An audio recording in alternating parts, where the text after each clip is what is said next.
여러분, 오늘은 3월 모의고사 날이었는데요.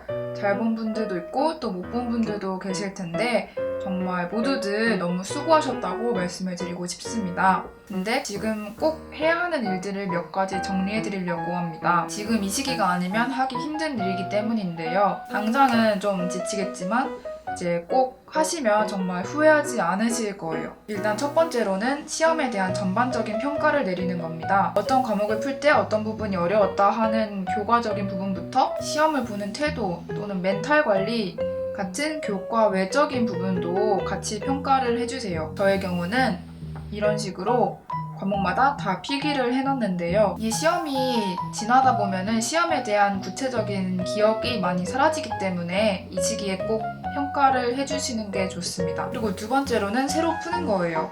이제 본격적으로 분석을 하기 위해서 본인이 새롭게 푸는 걸 정말 추천을 합니다. 학교에 남는 모의고사 시험지를 얻어오거나 그게 어려우면 EBS 사이트에서 모의고사 시험지를 새로 프린트를 해서 푸는 걸 추천을 합니다. 처음부터 끝까지 싹 다 푸시는데요. 여기에서 제일 중요한 점은 바로 시간 제한 없이 푸는 거예요. 이 과정을 통해서 본인이 정말 모르는 부분, 그리고 시험 땐 감으로 맞췄지만 사실 제대로 알지 못했던 부분 등을 잡아낼 수 있습니다. 시험을 볼 때는 시간이 없으니까 되게 빨리빨리 넘어가려고 했어도 지금은 시간 제한이 없으니까 본인의 실력을 100% 발휘를 해서 시험을 다시 봐보세요. 풀고 채점을 하세요. 그리고 틀렸거나 찜찜한 기분이 든 문제들은 이 다음에 세 가지 유형으로 분류를 합니다. 첫 번째는 맞았지만 개념 보강이 필요한 문제, 두 번째는 실수로 틀린 문제, 세 번째는 아예 모르는 문제, 이렇게요. 그 다음 세 번째는 해설을 익히는 거예요. 2단계를 통해서 각 문제를 분류했으면 이제 해설을 익히는데요.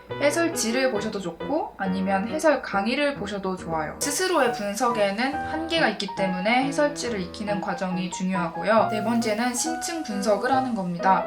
이 과정이 가장 중요합니다. 2단계에서 표시했던 모든 문제들과 해설지와 해설 강의를 보면서 새롭게 느낀 바가 있는 문제들을 분석을 하는 건데요. 분석 내용에는 이 문제를 풀 때 필요한 개념 또는 습관이 무엇이었는지를 꼭 포함해야 되는데요. 예를 들면 S는 2분의 1 R제곱 세타, 혈액은 조직, 동맥은 기관. 문제 풀다가 자꾸 이상하게만 풀리면 별표를 치고 넘어가자.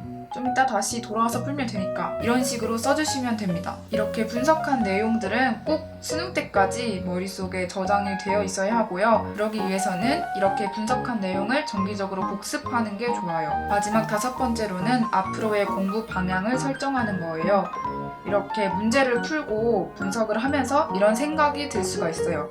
이거는 단순히 실수가 아니라 개념 자체가 부족하다. 이런 부분들은 꼭 개념부터 다시 짚고 넘어가셔야 되고요. 지금까지 진행을 해왔던 공부 방향을 되돌아보고 이번 기회에 깨달은 본인의 구멍난 개념을 메꾸는 공부를 꼭 하시는 게 좋습니다. 기존에 해오던 공부 방향이 지금 필요하다고 생각되는 공부 방향과 일치하지가 않는다면 적절하게 밸런스를 주고 두 공부를 모두 병행하는 게 좋아요.